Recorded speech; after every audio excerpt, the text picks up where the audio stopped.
melaksanakan ibadah puasa karena satu dan hal, sehingga ada akibatnya setelah itu. Apa yang harus dilakukan? Apakah dia mengganti atau dengan membayar fidyah? Dan hal ini adalah berlandas kepada Al-Quran surah Al-Baqarah. Kita mulai dari landasan pertama puasa, yaitu surah Al-Baqarah ayat 183. Allah berfirman, A'udzubillahi minasyaitonirrajim. Bismillahirrahmanirrahim. Ya ayyuhalladzina amanu kutiba alaikumusiyam kama kutiba alal ladzina min qablikum la'allakum tattaqun. Artinya, wahai orang-orang yang beriman, telah diwajibkan atas kalian semuanya berpuasa sebagaimana puasa itu telah diwajibkan juga atas umat-umat sebelum kamu. Mudah-mudahan kamu akan memperoleh derajat takwa. Selanjutnya pada ayat ke-184 Allah berfirman, Ayyaman ma'mududat, bahwa kewajiban puasa itu diwajibkan untuk hari-hari tertentu, yakni 1 bulan di bulan suci Ramadan. Lalu lanjut ayat itu menjelaskan, faman kana minkum maridan au ala safarin fa iddatum min ayyamin ukhar. Artinya, barang siapa di antara kalian sedang menempuh perjalanan,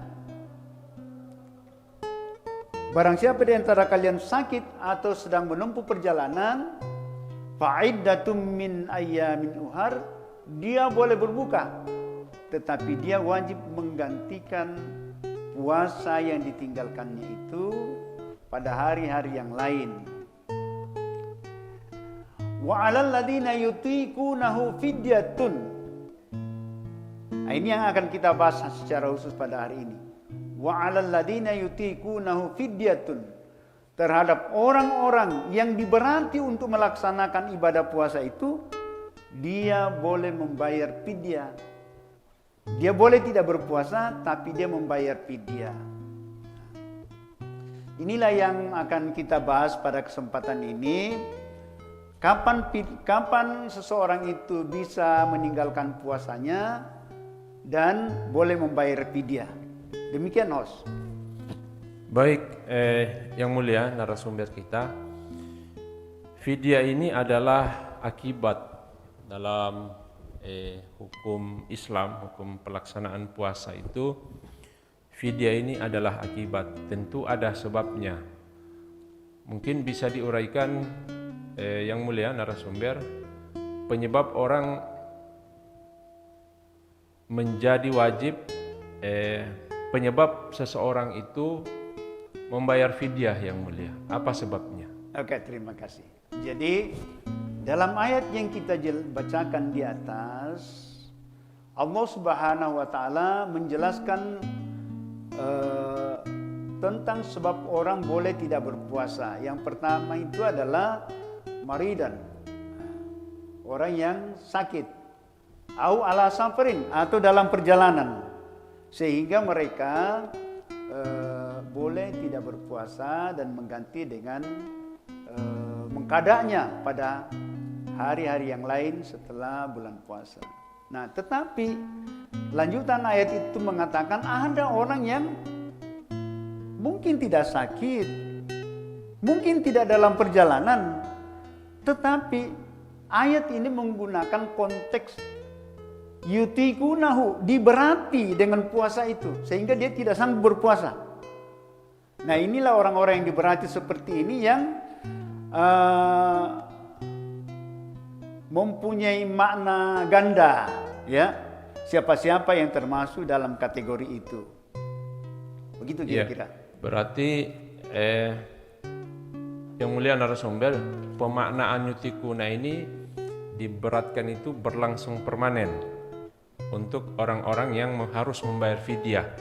Karena ada juga mungkin tidak melaksanakan puasa, tapi mereka tidak terkena kewajiban dalam kategori yang wajib membayar fidyah. Mungkin bisa lebih spesifik yang mulia narasumber, untuk yang dimaksud yutikuna itu secara tekstual, objeknya siapa-siapa saja yang mulia? Iya Pak, ya. Jadi yang pertama itu adalah orang yang sakit berkepanjangan. Sakit berkepanjangan. Nah, Kalau sakit hanya demam atau apa tidak Ya. termasuk yang mulia ya? sakit yang setelah itu bisa sembuh Tidak termasuk tidak kategori termasuk, karena dia harus menggantikan pada hari-hari yang lain. ini ketika dia sehat. Seperti ayat sebelumnya. Iya. Tetapi orang yang berkepanjangan sakitnya yang tidak ada harapan sembuh, Permanen, permanen, nah kapan dia menggantikan mengkada? Tidak ada Tentu waktu tidak ada lagi. waktu. Iya. Nah Allah memberikan keringanan kepadanya untuk membayar fidyah. ya berarti kalau kategori bukan permanen, Sakit permanen. hanya temporer, Ya. dia tetap wajib untuk mengganti puasanya, Betul. tetapi tidak wajib untuk membayar Fidyah. fidyah. Fidyah. Baik yang mulia. Selanjutnya kategori yang lain yang mulia. Kategori yang lain adalah orang yang hamil dan menyusui. Nah, ada seorang ulama yang mengatakan bahwa orang hamil itu termasuk sebuah sakit yang sangat berat ditanggung oleh perempuan yang menjalani proses kehamilan tersebut. Kehamilan, iya. Sehingga orang hamil itu oleh para ulama disebutkan, dijelaskan bahwa mengapa orang hamil itu membayar fidyah, karena perempuan hamil itu dia menjalani hamilnya itu 9 bulan kurang lebih. Iya. Setelah itu dia melahirkan anaknya dan menyusui kurang lebih 2 tahun. Iya, lanjut lagi. Lanjut lagi. Jadi dia melahirkan kurang 9 bulan tanpa menyusui 2 2 tahun. 2 tahun 9 bulan jadinya. Iya. Setelah itu kalau dia hamil lagi, Tidak ada waktu berarti untuk tidak ada waktu baginya untuk mengkada puasa. mengkada puasanya.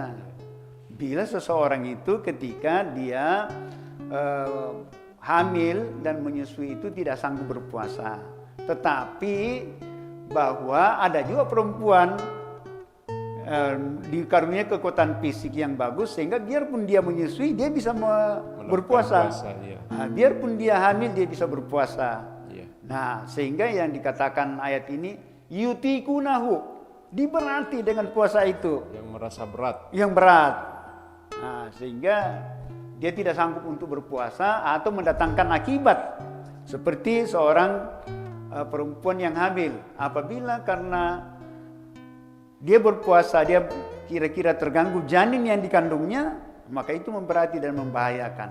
Sama halnya perempuan yang menyusui, ketika itu akan mengganggu terhadap anak yang dia susui, air susunya hilang, maka itu mendatangkan mudarat. Iya. Dia boleh tidak berpuasa dan mengganti dengan fidyah. Baik yang mulia, kalau itu tadi terkait dengan orang-orang yang dikategorikan terberati, merasa berat dengan pelaksanaan puasa itu, maka ada rukhsah dalam hukum Islam yang itu fidyah. Terkait dengan hukum membayar fidyah ini sendiri, beberapa ulama menjelaskan, mungkin yang mulia bisa menyampaikan melalui podcast kita kepada pendengar kita, sahabat peradilan yang menonton podcast ini, terkait dengan fidyah itu kapan bisa dibayarkan oleh orang yang terkena hukum rukhsah fidyah tadi yang mulia. Oke, terima kasih. Jadi sebelum saya menjelaskan tentang kapan, saya ingin menambahkan satu hal yang jarang kita temukan di dalam fikih-fikih lama. Fikih klasik. Ya, fikih klasik. Terutama kalimat wa 'alal ladzina yutikunahu, orang yang diberati untuk menjalankan puasa. Ya. Pada profesi pekerjaan seseorang belakangan ini ada profesi-profesi tertentu yang bekerja sepanjang waktu. Seperti pekerja tambang. Ya, bukan temporer pekerjaannya. Bukan temporer, dia memang pekerjaannya pekerja tambang, dia menggali di dalam situ sepanjang tahun dia bekerja untuk itu. Dan satu-satunya pekerjaannya hanya Satu-satunya pekerjaan. Atau mungkin tukang beca. Ya kan di Jakarta, di kota besar itu di mana dia mengayu becanya itu, kalau dia puasa, wah, bagaimana dia mengayu becanya? secara fisik sangat berat. Secara fisik sangat berat. Pekerjaan. Inilah yang disebut diberati. Nah, kemungkinan ini juga yang dimaksudkan oleh ayat tersebut, orang-orang yang diberati untuk melaksanakan puasa tadi. Nah, lalu sehingga inilah yang artinya perlu jadi menarik untuk kita sampaikan pada pembahasan kita pada kesempatan ini. Lalu tadi pertanyaannya tentang kapan, maka para ulama itu sudah menjelaskan bahwa orang membayar fidyah itu boleh setiap hari. Boleh setiap hari dia tinggalkan, dia bayar. Bersamaan dengan hari dia tidak melaksanakan puasa. Bersamaan dengan hari dia tidak melaksanakan. Lalu boleh juga 2 hari. Atau mungkin 1 bulan dia kumpulkan di penghujung bulan. Di penghujung Ramadan. Jadi ayat mengatakan fidyatun ta'amu miskin, membayar fidyah untuk memberi makan 1 orang miskin Setiap hari. setiap hari yang dia tinggalkan itu. Sehingga dikatakan tadi boleh setiap hari atau boleh 2 hari atau mungkin 1 bulan dikumpulkan baru dibayarkan sekaligus. Iya. Kira-kira begitu. Iya, yang mulia. Memang dalam fikih klasik pembahasan tentang pekerja keras itu oleh para ulama belum mendalam atau mungkin tidak dibahas, tapi dalam fikih kontemporer memang seperti yang narasumber kita sampaikan, bahwa orang-orang yang bekerja sangat keras, secara fisik sangat kepayahan, dan hanya itu pekerjaannya. Ketika ia berpuasa, pekerjaannya terganggu. Kalau pekerjaannya terganggu, berarti nafkah untuk keluarganya juga akan terganggu. Maka yang dijelaskan oleh narasumber kita tadi ini seperti yang kategori itu. Jenis pekerjaannya mungkin sangat banyak, tidak bisa kita definisikan. Ya, tergantung kepada kondisinya memang. Iya, kondisinya. Kalau ia mencoba untuk berpuasa, bisa jadi pekerjaannya tidak selesai kalau ia memaksakan, dan kalau ia jatuh sakit akan terganggu juga nafkah kepada keluarganya. Baik yang mulia. Baik, saya lanjutkan yang mulia narasumber terkait dengan tema kita fidyah. Setelah tadi tentang siapa saja yang wajib membayar fidyah, kemudian kapan, sekarang terkait dengan orang yang terkena beban untuk membayar fidyah itu, pertanyaan saya sebagai host adalah berapa yang wajib ia penuhi dengan beban fidyah itu, dan bagaimana teknis ia memenuhi kewajibannya itu, melunasi fidyahnya, melakukan pembayaran fidyahnya. Oke, terima kasih. Jadi dalam kitab-kitab fikih dan juga disebutkan dari Ibnu Abbas itu bahwa ukuran fidyah itu adalah setengah sa' atau 1 mud gandum. 1 mud kalau hitungannya gandum. Kalau ditimbang dengan beras Indonesia kira-kira 1,5 kilogram. Itu hitungan 1 mud yang. Ya, 1. Sehingga kalau seandainya dan inilah yang dipilih oleh para ulama Saudi belakangan ini. Yang populer itu kita dengar dalam pembahasan mereka bahwa 1,5 sa atau 1 mud gandum itu adalah 1,5 kilogram liter beras atau gandum. Ya. 1,5 liter. Sehingga apabila dikalkulasi dalam 1 bulan itu tinggal dikali, Pak. 30 hari kali 1,5 liter atau 1,5 kilogram maka jumlahnya adalah 45 liter atau 45 kilogram. Ya. Nah itu. Nah lalu dibayarkan sekaligus. Tetapi yang perlu dipahami, kita kembalikan kepada ayat tersebut. Karena sebagian ulama berbeda pendapat dengan ini. Mereka mengembalikan ukuran takarannya itu kepada ayat yang mewajibkan pembayaran fidyah itu 184 tadi. Dia katakan wa 'alal ladzina yutiqunahu fidyatun ta'amu miskin. Orang yang diberati melaksanakan puasa, dia membayar fidyah dengan cara memberi makan orang miskin. Jadi mereka mengatakan bukan memberi beras, bukan memberi makanan, bukan memberi gandum atau beras, tetapi memberi makanan. Dalam artian ada makanannya, ada lauk pauknya. Iya. Ada lauk pauknya. Sehingga takarannya tadi itu apabila beras semata-mata, meskipun itu sudah digunakan oleh sahabat Ibnu Abbas, mungkin karena orang makan tidak mungkin 1,5 liter. Sebagiannya itu adalah menjadi lauknya. Tetapi kalau dibawa ke Indonesia kan beda harganya, Pak. Kalau kita di Indonesia, lazimnya kita satu kali makan itu, katakanlah harga sederhananya mungkin 20.000 Untuk satu porsi. untuk satu porsi makanan. Lengkap dengan lauk. Yang lengkap dengan pauknya. Iya. Atau yang sederhana-sederhana 25.000. Iya. Karena kalau kita beli nasi kotak kan ada yang 25.000. 25.000, 30.000, 35 sampai 50. Iya. Nah, mungkin sampai 100. Nah, inilah yang dikatakan oleh para ulama kontemporer itu, memberi makan itu adalah sesuai yang dimakan oleh orang yang membayar fidyah itu. Berapa kira-kira nilai makanan dia kalau dia makan sekali, itulah yang dia bayarkan kepada fakir miskin. Yang menerima fidyah Iya. itu. Tetapi host, perlu kita ingat ada lanjutan ayat tersebut. Kalau takaran-takaran seperti itu, Allah mengatakan, "Wa man tatawwa'a khairan fa huwa khairul lahu." Siapa yang mau berbuat tatawu lebih daripada takaran biasa, fa huwa khairul lahu, itu lebih bagus lagi.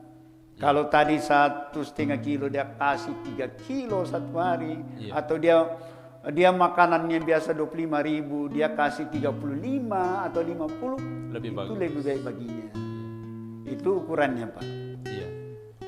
Berarti ini yang mulia narasumber, kualitas yang diserahkan oleh orang yang wajib fidyah itu tidak boleh kualitas yang di bawah kualitas makanannya dia. Standarnya dia makan. Iya, kalau dalam fikih klasik itu beras 1,5 kilo, ya. tapi belum ada lauknya. Belum ada Iya, lauknya. tadi berarti yang sesuai dengan narasumber kita katakan, sahabat peradilan, pemahaman yang dimaksud di sini adalah memberi makan orang yang menerima fidyah itu sekualitas dengan makanan orang yang wajib fidyah, bila perlu di atasnya, dan itu sudah lengkap dengan lauknya.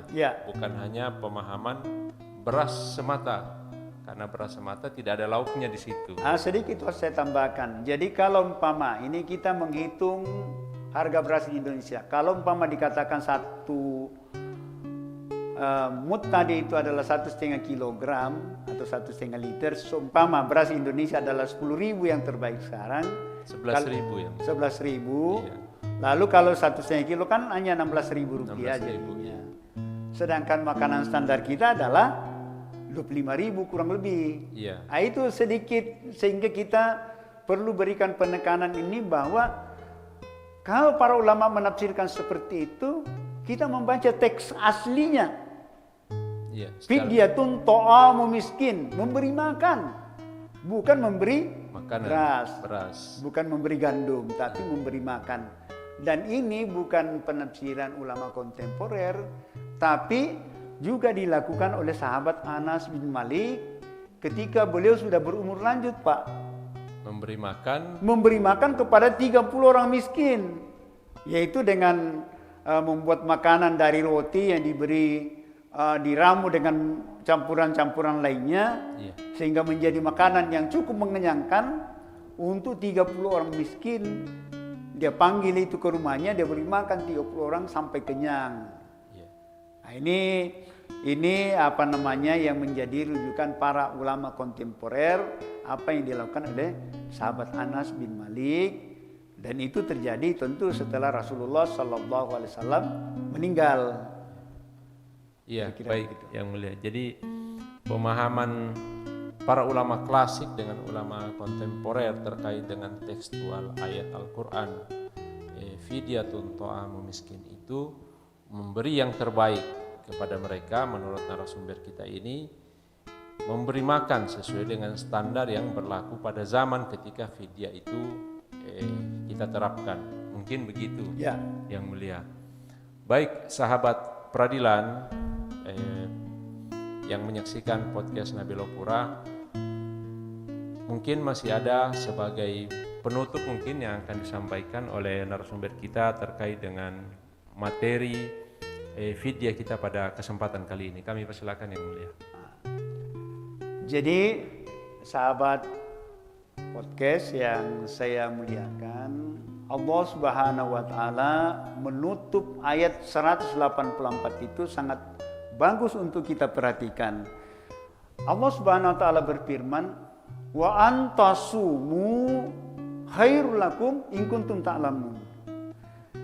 Hai orang-orang yang telah diberi uzur untuk tidak berpuasa karena sakit atau dalam perjalanan, karena menyusui atau hamil atau pekerja berat, kalian boleh diberikan keringanan oleh Allah Subhanahu wa taala dengan mengqada pada hari yang lain atau mengganti dengan fidyah. Tetapi kata Allah, wa antasumu, kalau kalian tetap berpuasa dalam keadaan berat seperti itu, khairul lakum, di sisi Allah Subhanahu wa taala itu lebih baik daripada kalian meninggalkan puasa dengan uzur seperti itu. Nah, ini yang perlu kita tekankan, jangan sampai karena ada fidyah seperti ini lalu kita mengambil keringanan-keringanan. Karena di dalam sebuah hadis sahih dan beberapa hadis yang menjelaskan bahwa Rasulullah sallallahu alaihi wasallam bersabda yang maknanya, barang siapa membatalkan puasanya 1 hari tanpa alasan yang hak, maka dia tidak bisa menggantikan puasanya itu dengan berpuasa sepanjang masa.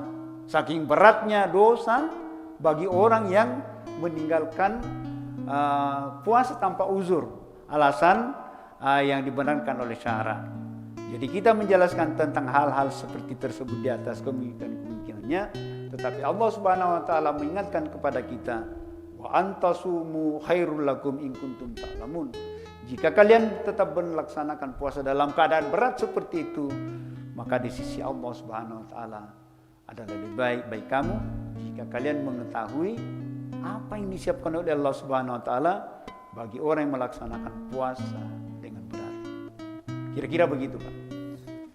Baik Yang Mulia, narasumber kita pada siang hari ini banyak ilmu yang kita dapatkan, sahabat peradilan, dari narasumber kita terkait dengan fidyah. Saya mau membacakan beberapa poin penting yang beliau sampaikan. Yang pertama, bahwa sebagai muslim yang melaksanakan ibadah puasa, maka mempelajari hal-hal tentang fidyah ini termasuk kategori dalam mempelajari, mengetahui, wajib mengetahui hal-hal yang terkait dengan fikih puasa. Karena fidyah ini mungkin akan berkaitan langsung dengan kita atau keluarga kita, atau kita mungkin suatu hari akan menjadi subjek dari fidyah ini. Tetapi ini karena ini menjadi bagian dari fikih puasa, kita wajib untuk mempelajarinya. Yang kedua, bahwa pelaksanaan fidyah ini diatur oleh Al-Quran langsung di surah Al-Baqarah tadi, dan juga oleh beberapa hadis Nabi. Kontroversi kalangan ulama itu kemudian pendapat-pendapat para ulama itu kemudian memperkuat bagaimana teknis pelaksanaan fidyah itu. Dan yang terakhir, bahwa puasa itu walaupun ada mekanisme fidyah, tidak sembarang kita buka, tidak sembarang orang yang bisa dengan mudah mengatakan saya tidak usah puasa, saya fidyah saja, karena sudah ada jalurnya siapa-siapa yang boleh meninggalkan puasa dan siapa-siapa yang dikenakan fidyah itu. Tidak semua orang yang dengan kemauannya sendiri tidak berpuasa bisa terkena kewajiban fidyah. Itu poin penting yang disampaikan oleh narasumber kita hari ini, Yang Mulia Wakil Ketua Pengadilan Tinggi Agama Palu, Bapak Dr. Andes Haji Rusman Malapi. Sekali lagi atas nama host Yang Mulia dan segenap kru dari podcast Nabilo Pura, kami mengucapkan terima kasih atas waktu, perkenan dan ilmu yang disampaikan pada kesempatan kali ini, Yang Mulia. Sekali lagi terima kasih kami sampaikan. Ya, saya juga mengucapkan banyak terima kasih atas penghargaan dan kehormatan yang diberikan kepada saya untuk mengisi podcast yang sangat terhormat ini. Mudah-mudahan apa yang kita sampaikan ini bermanfaat bagi kita semua dan masyarakat yang lebih luas. Kira-kira kasih. Baik, kita akhiri podcast kita dengan tema fidya yang dibawakan oleh narasumber kita, Wakil Ketua Pengadilan Tinggi Agama Palu, Bapak Dr. Andes Haji Rusman Malapi, SHMH. Terima kasih, semoga tayangan ini bermanfaat bagi kita semua. Wallahu musta'an. Wassalamualaikum warahmatullahi wabarakatuh.